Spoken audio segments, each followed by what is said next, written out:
좋은 일이 있을 때 그 좋은 일에 누군가 저와 여러분을 초대해 준다면 참 좋고 기쁘고 감사할 일이죠. 그리고 어떨 때는 그것이 우리의 자랑이 되기도 합니다.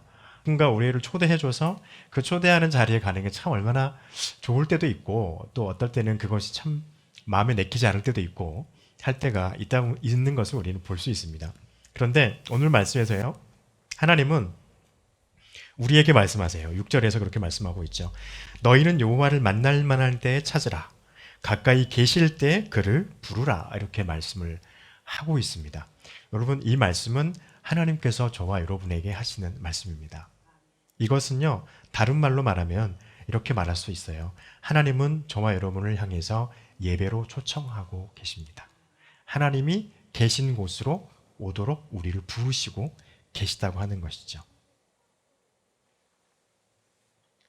이 말씀 속에서 우리가 이 말씀을 가만히 들여다보면요, 한 가지 우리가 알 수 있는 사실이 있습니다.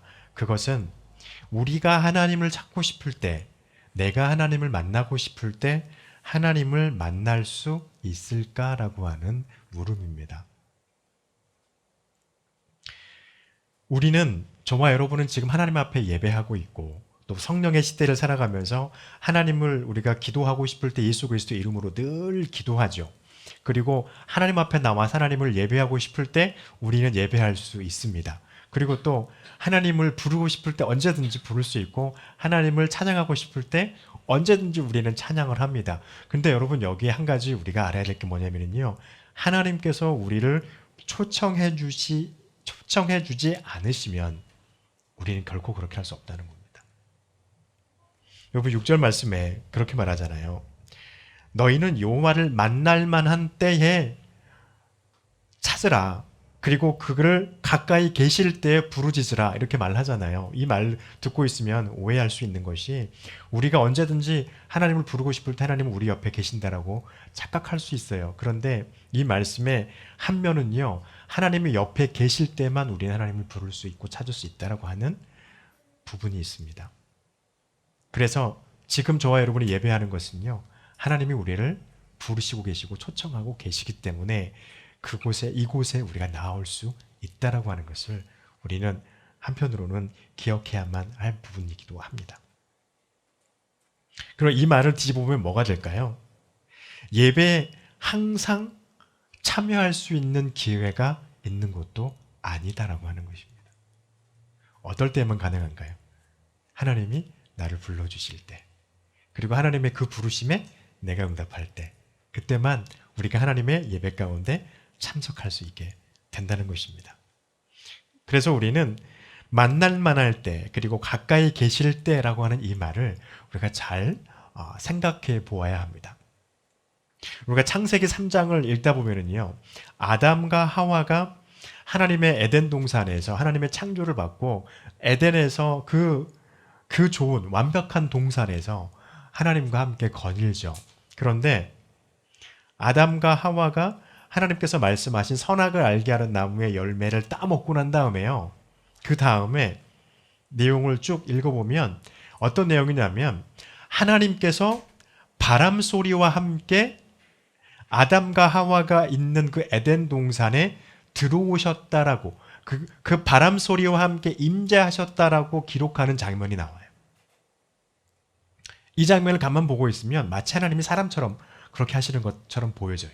그래서 사람처럼 하나님이 이렇게 쓱 임재하실 때가 있고 사람처럼 쓱 빠져나가실 때가 있는 것처럼 그렇게 묘사가 되어져 있습니다. 그래서 그것을 우리가 잘못 해석하게 되면 꼭 우리와 같은 존재로 하나님의 임재를 우리가 이해할 수 있게 되는 것이죠. 그런데 그것을 다른 한편으로 따져보면 이렇게 볼 수 있습니다.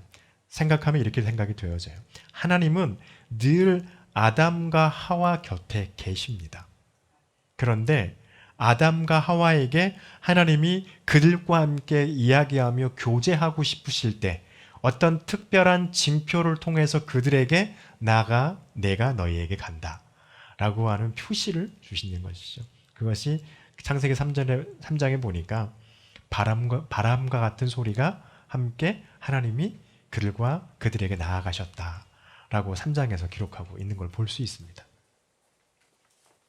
여러분, 만날 만한 때, 하나님께서 너희의 가까이 계실 때, 이것은 뭘까요? 이것이에요.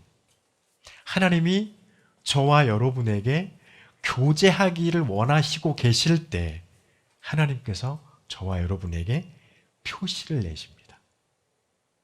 그러면서 부르세요. 내가 네 옆에 와 있으니 나를 찾아라. 나와 함께 이야기하자. 나와 함께 교제하자. 하나님께서 찾으신다는 겁니다. 그리고 우리는 거기에 응답으로 나아가는 것이죠. 그래서 우리는요, 우리에게 매 주일마다 이렇게 베풀어지는 예배의 시간이지만 이 예배의 한 시간 한 시간을 우리는 소중히 여겨야 합니다. 여러분, 이 예배의 시간을 소중히 여길 때요, 우리가 생각해 보아야 될 게 한 가지 또 있는데, 우리의 마음이, 우리의 상태가 어떠한 것인지를 우리는 늘 생각해야 합니다. 완벽한 상태로 예배에 나오지 않아도 돼요. 우리가 하나님의 말씀을 받았잖아요. 주일에 예배 드리면서. 또 새벽에 아니면 내가 개인적으로 하나님의 말씀을, 말씀을 묵상하면서 하나님의 말씀과 하나님의 어떤 마음을 받았어요. 받았는데 그 말씀을 가지고 세상 가운데 오늘 내가 그렇게 살아야겠구나. 오늘 한 주간 동안 내가 이 말씀을 붙들고 살아야겠구나. 그렇게 세상 가운데 나갑니다. 여러분, 그러네 그게 쉽나요?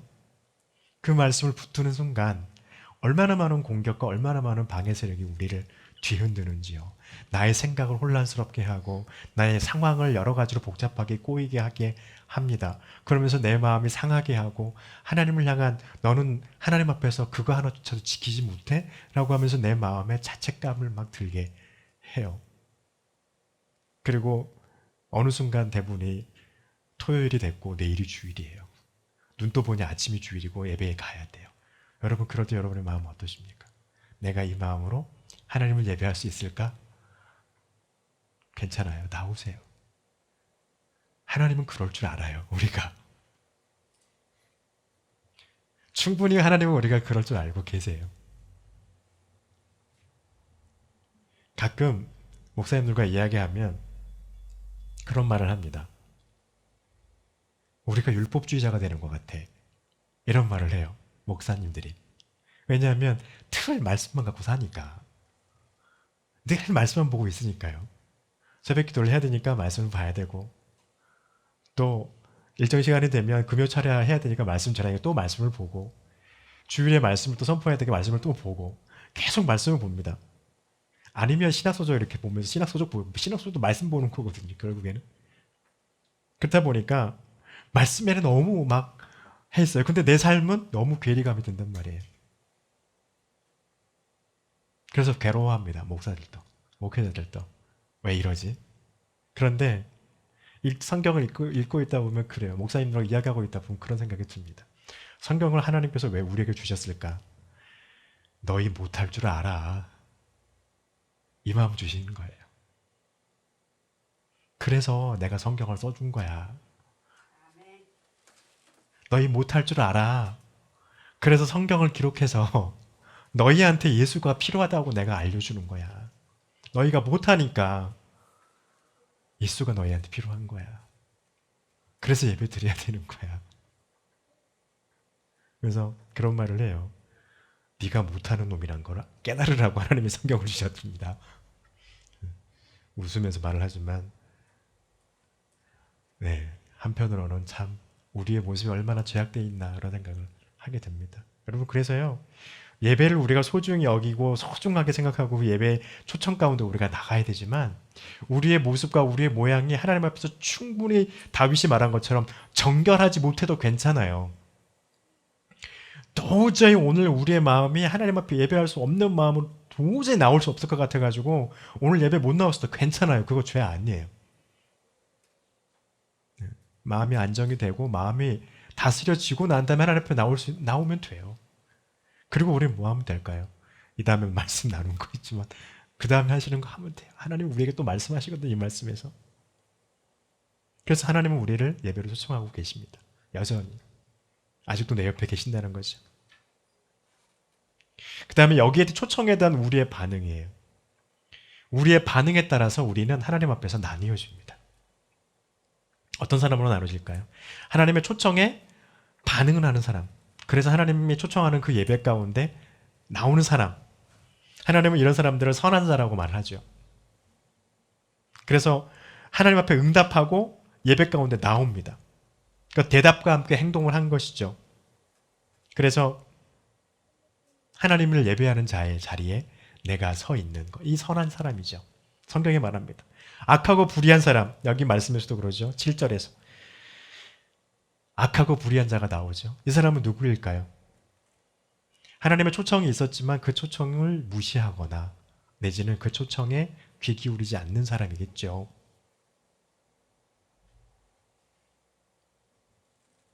한편으로는요.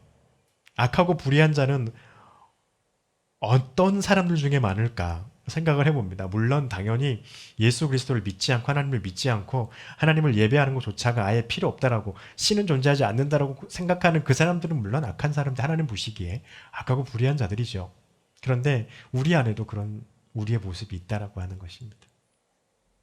우리의 환경을 우리의 신념 때문에 또 우리의 생각과 고집 때문에 그것을 우리가 회피합니다. 어떻게 해요? 의도적으로.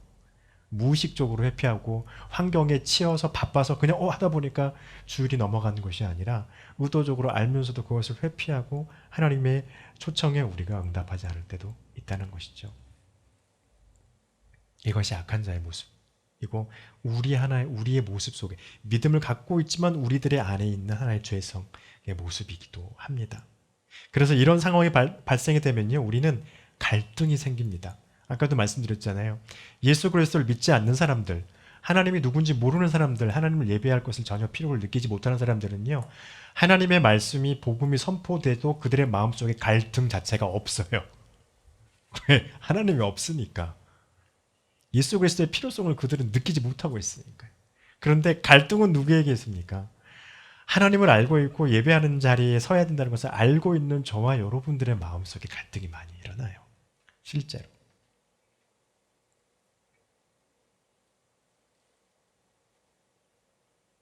이게 우리들의 삶 속에서 우리 믿음의 삶에서 늘 반복되는 삶의 모습인 것 같아요. 그래서 그 갈등을 어떻게 처리하느냐에 따라서 주일날 하나님 앞에 나와서 예배하는 자리의 모습에 우리의 모습이 바뀝니다. 어느 날은 너무 은혜롭고 기분이 좋고 정말 하나님 우리와 함께 하신 것 같은 그런 느낌으로 하나님을 예배하는 자리에 서 있을 때도 있고, 어느 날은 하늘이 다 무너져 내려버린 것 같은 표정과 모습과 마음가짐으로 하나님 앞에 서 때도 있어요.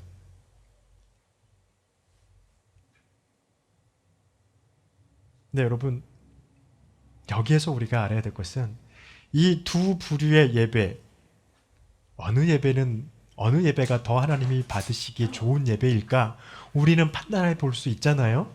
그런데요, 하나님 앞에서 기뻐하고 하나님 앞에서 즐거워하고 하나님이 평안을 주신 것 같고 하나님의 은혜를 받는 것 같이 막 얼굴이 활짝 피고 좋고 즐거움으로 늘 예배하는 자의 삶, 예배자의 그 예배요, 하나님이 받으시기에 합당한 예배 맞습니다.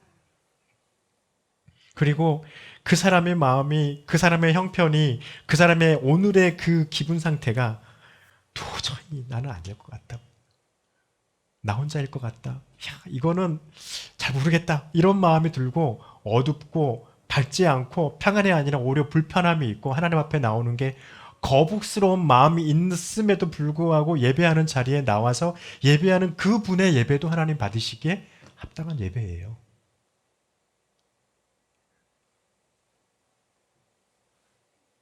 이전에 전자의 예배는 왜 그럴까요? 그 예배는 그 예배를 통하여서 그분의 마음을 통해서 하나님께서 영광을 받으시겠죠. 후자 예배는 어떤 예배일까요? 여러분 7절 말씀 보세요. 악인은 그 길을, 불의한 자는 그 생각을 버리래요. 그리고 어떻게 합니까? 여호와께 돌아오랍니다. 그리고 그가 긍휼히 여기시리라. 하나님께 돌아오라, 그가 너그럽게 용서하시리라. 여러분, 우리의 마음이 늘 양갈래예요. 어떤 주일에는 정말 좋은 상태로 우리가 주님 앞에 나올 때도 있고, 어떤 주일에는 얼굴이 까매가지고, 그렇죠? 웃을 수도 없고 남의 눈을 보고 싶지도 않고 그런 모습으로 예배에 나오는 것 자체 너무 부끄러운 것 같고 그렇게 나와요. 그런 사람들에게는 하나님께서 뭐라고 말씀하시나요? 와서 돌아오라는 거예요. 나를 돌아보라는 거예요. 하나님 내 모습 이렇습니다. 내어놓으라는 겁니다. 그러면 하나님께서요 그 마음을 풀어주시겠다는 것입니다. 용서해 주시겠다는 거예요.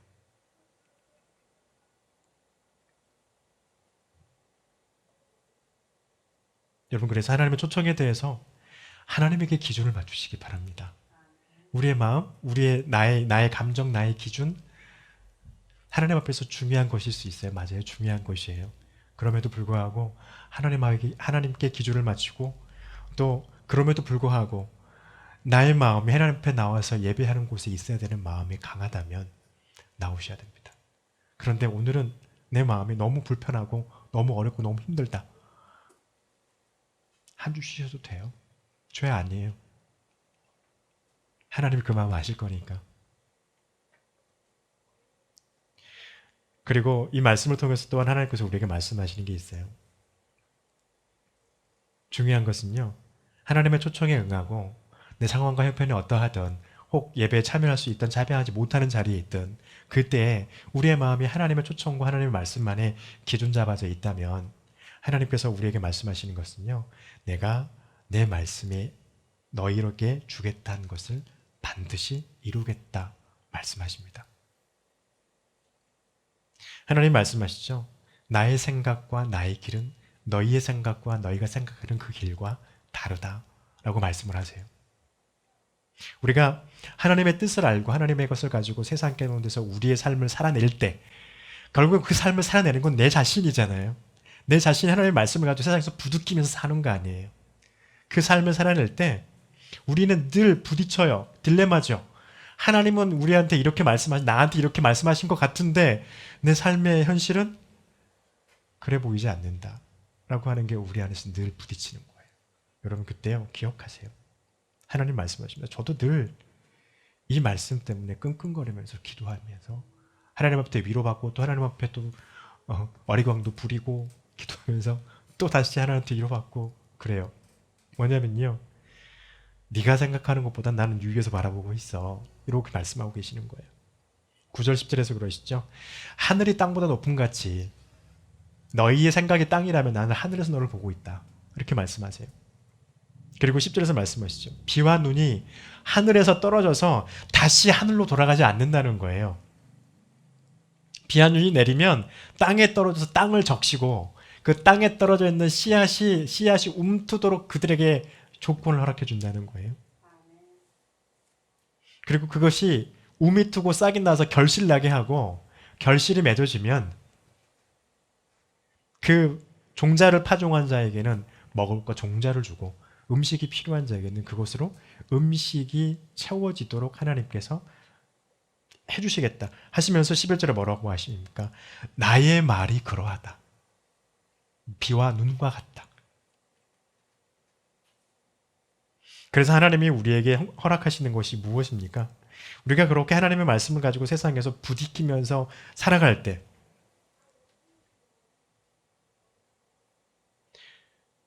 이 부딪힌다라고 하는 거 열심히 우리가 하나님 앞에서 열심히 이렇게 싸운다 힘들어하는 것 이것은요 한편으로는 하나님과 여러분의 개인의 하나님과 여러분 사이에서 일어나는 일이 되는 겁니다.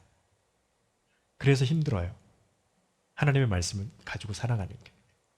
왜냐하면 내 삶에서 그것을 받아들이고 내 삶에서 인정하고 또 인정한다는 건 뭘까요? 삶에서 내가 누군지를 발견하는 겁니다. 아, 내 모습이 이 정도구나. 그리고 또 아까 발견한 게 뭘까요? 하나님의 말씀을요 우리가 이룬다고요? 못 이루어요. 어떻게 이루어요? 여러분 우리 주부 맨 앞에 인쇄되어 있는 글씨로 있잖아요. 하나님은 영이시니 예배하는 자 신령과 진정으로 예배하라. 우리가 신령과 진정으로 하나님을 온전히 예배할 수 있습니까? 100% 완벽하게 예배할 수 있나요? 1시간 동안? 못해요. 그래서 우리는 하나님의 용서함을 구할 수밖에 없습니다. 그래서 주님께서 7절에서 말씀하십니다. 여호와께 돌아와라. 그러면 하나님께서 너희를 너그럽게 용서하시리라. 그렇게 주님 앞에 돌아갈 때 하나님이 우리에게 주시는 게 그것입니다. 너희에게 기쁨을 줄 것이요, 너희의 일이 형통하게 내가 만들 것이요, 너희가 가는 그 길이 평안하게 할 것이다. 여러분, 목회자의 말이 아니에요. 하나님의 약속입니다. 여러분의 삶 속에서 하나님의 말씀을 가지고 열심히 그것을 위해서 살아가려고 노력할 때, 또 그곳에서 우리가 안 되는 것을, 우리가 죄인인 것을 발견하고 주님 앞에 우리가 무릎 꿇을 때, 그럴 때 하나님이 우리 안에 기쁨, 우리 안에 평안을, 또 우리 안에 형통함을 주실 것입니다. 그리고 그것을 주님은 반드시 이루실 것입니다. 이것을 위해서 저와 여러분을 부르고 계십니다. 그 부름에 응답하는 우리 모두가 되기를 간절히 축복합니다. 기도하겠습니다.